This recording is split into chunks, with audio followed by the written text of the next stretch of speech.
હર હર મહાદેવ, જય ભવનાથ મહાદેવ। સ્વાગત છે તમારું જે ટ્રાવેલર હેરી ચેનલ પર। આજે આપણે આવ્યા છીએ ભવનાથ મહાદેવના દર્શન કરવા માટે દેવની અંદર। આજે આપણે ભવનાથ મહાદેવના દર્શન કરીશું, રાજા સરોવરના દર્શન કરીશું, મેળાની મજા માણીશું। ચાલો જઈએ ગેટથી અંદર।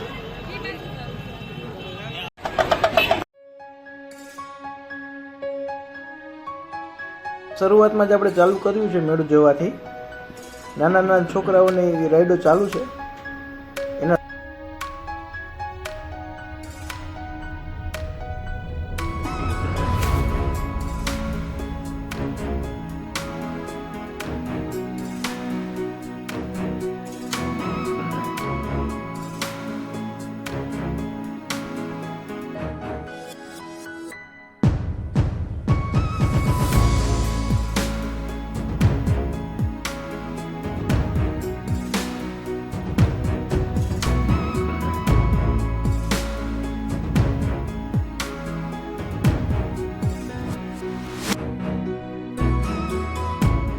लंबे हनुमान मंदिर ભાગ્યે જ દર્શન કરવાનો મોકો મળે એવા શ્રી 11મુખી હનુમાનજીનું મંદિર આવેલું છે ભવનાથમાં। પંચમુખી હનુમાન તો સૌને તે જોયેલા હશે। 11મુખી હનુમાનના આજે આપણે દર્શન કરીએ। ભારતી બાપુના આશ્રમમાં આવ્યા છીએ આપણે બપોરની પ્રસાદી લેવા માટે।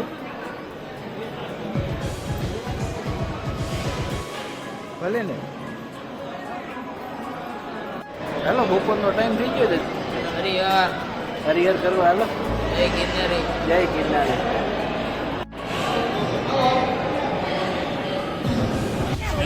પ્રસાદી લઈને પાછા મેડમ આવી ગયા છે ફરવા માટે આપણે। ભવનાથના સિદ્ધ સંત એવા શિવગિરી બાપુ શરૂઆતમાં જ બેઠા છે ભક્તોને એમના દર્શન દેવા માટે।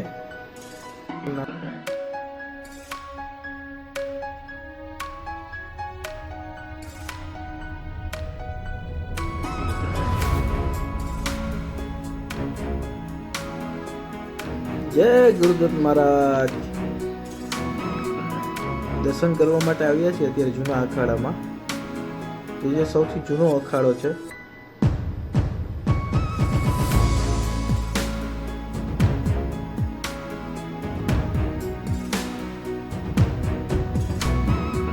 ભગવાન દત્તાત્રેયના સ્વર્ગારોહણનો સમય થઈ રહ્યો છે, સાંજે આરતી થશે એના માટે।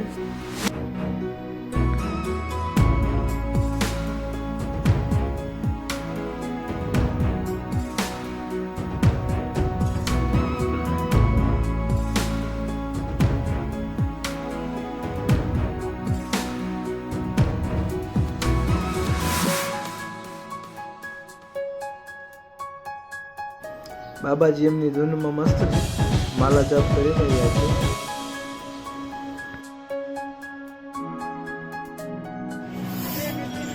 જય ગિરનારી।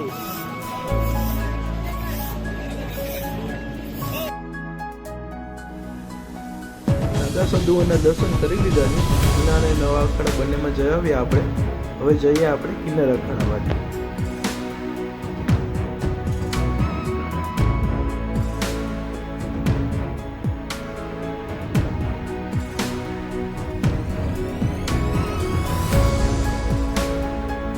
કિન્નર અખાડામાં ભક્તોની એવી જ ભીડ છે, બધા લોકો એમના દર્શને આવે છે।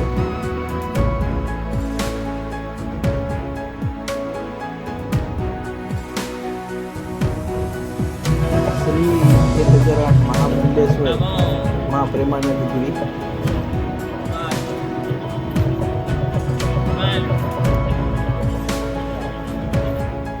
નાગા સાધુ મસ્ત એમનું ગાંજાની મોજમાં છે। એકતાનું પ્રતિક દેખાડે છે કે એક જ ગાંજામાંથી બંને લોકો પી રહ્યા છે।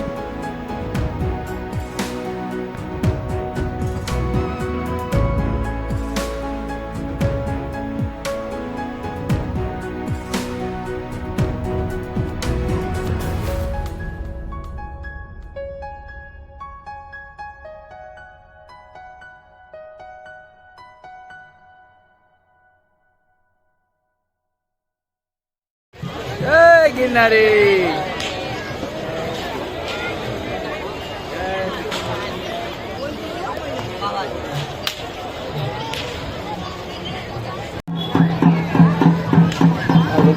માનું પ્રદર્શન કરી રહ્યા છે.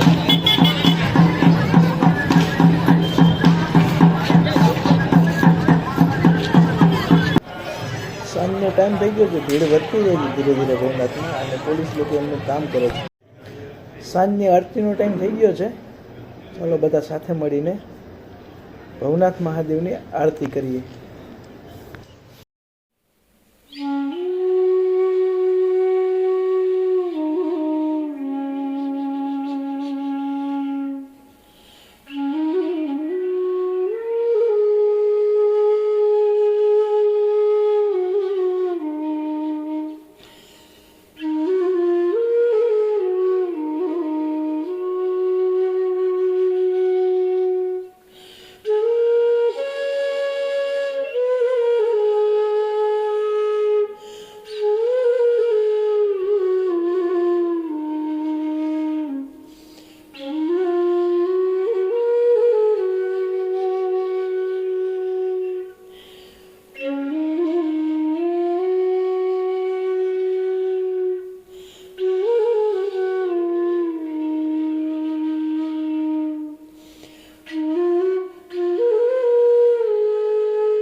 ભક્તોનું ઘોડાપુર ઉમટી રહ્યું છે ભવનાથ મહાદેવના પ્રટાંગણમાં આરતીના દર્શન કરવા માટે. જય ભવનાથ મહાદેવ. ભક્તોને જવા માટેની પરમિશન મળી ગઈ છે અંદર દર્શન કરવા માટે. જોઈ શકો છો તમે કેવી ટ્રાફિક છે અહીંયા. ટ્રાફિક તો ના કહેવાય પણ આસ્થા કહેવાય કે લોકો આટલા દૂર દૂરથી આવીને ભગવાન ભવનાથ મહાદેવની આરતીના દર્શન કરે છે અને આ આરતીનો લાવો લે છે.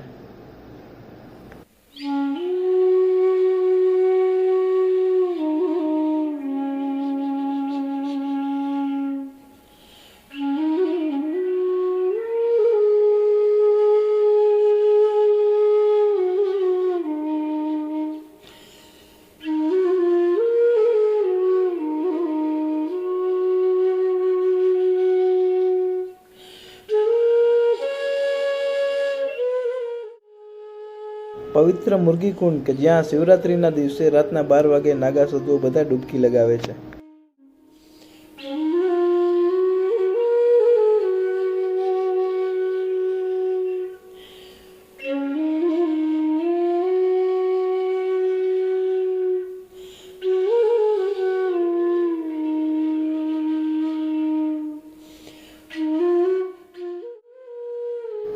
ભગવાન મહાદેવના જયકારા સાથે આજની આરતીનો મસ્ત એવો નજારો જોયો આપણે ભવનાથ મહાદેવના મંદિરમાં. આરતીમાંથી જ્યારે બહાર આવ્યા ને ત્યારે જોયું તો એની ભીડ એટલી હતી ભવનાથ મંદિર પાસે તો ચાલવાની પણ જગ્યા નથી. આજે તો મહાશિવરાત્રીનો બીજો દિવસ અને આજે આખો દિવસ આપણે નાગા સાધુઓના દર્શન કર્યા, ઘણા બધા મંદિર જોયા, ઘણા બધા રિચ્યુઅલ્સ જોયા અને છેલ્લે છે ને ભવનાથ મહાદેવની આરતી લીધી. સાંજની આરતી બાદ એટલી દિવ્યતા અનુભવ થાય છે ને કે વાત જ જવાત ને એટલી મજા આવે છે ભવનાથના મેળામાં. તો તમે લોકો નજીકમાં હો ને તો જરૂર તમે ભવનાથના મેળામાં આવજો અને ભવનાથ મેળામાં આવો, દર્શન કરો, બધું જોવું, ખૂબ જ મજા આવશે તમને.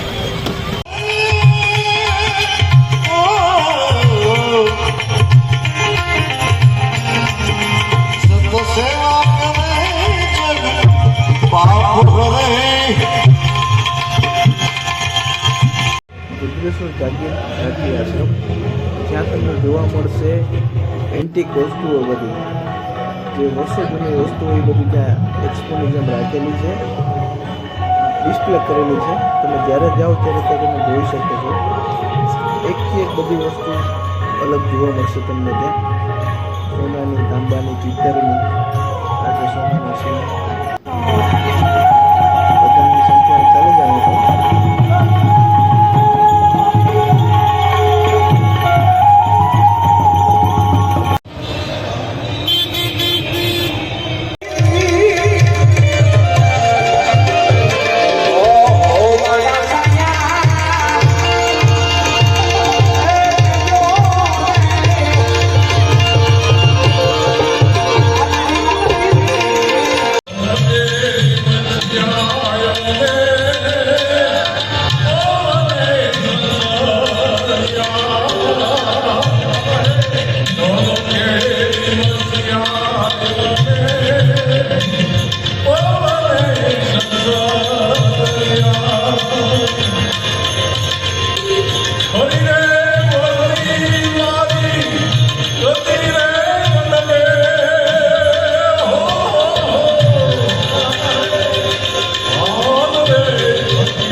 રાતના વાગી ગયા છે 3:30 અને આપણે જાય છીએ ભવનાથ મહાદેવના દર્શન કરવા માટે, એમની રજા લેવા માટે. 2 દિવસની અંદર ખૂબ જ મજા કરી. ભવનાથ મેળાની અંદર બહુ જ મજા માણી. ભવનાથ મહાદેવના દર્શન કર્યા, શિવરાત્રિનો મેળો માણ્યો અને ભગવાન એવા દત્તાત્રેય મહારાજની નીચે બિરાજમાન શ્રી ભવનાથ મહાદેવ પાસે રજા લઈએ અને આપણો વ્લોગને અહીંયા પૂર્ણ કરીએ. આવા જ વ્લોગ જોવા માટે બન્યા રહેજો ટ્રાવેલર હેરી સાથે.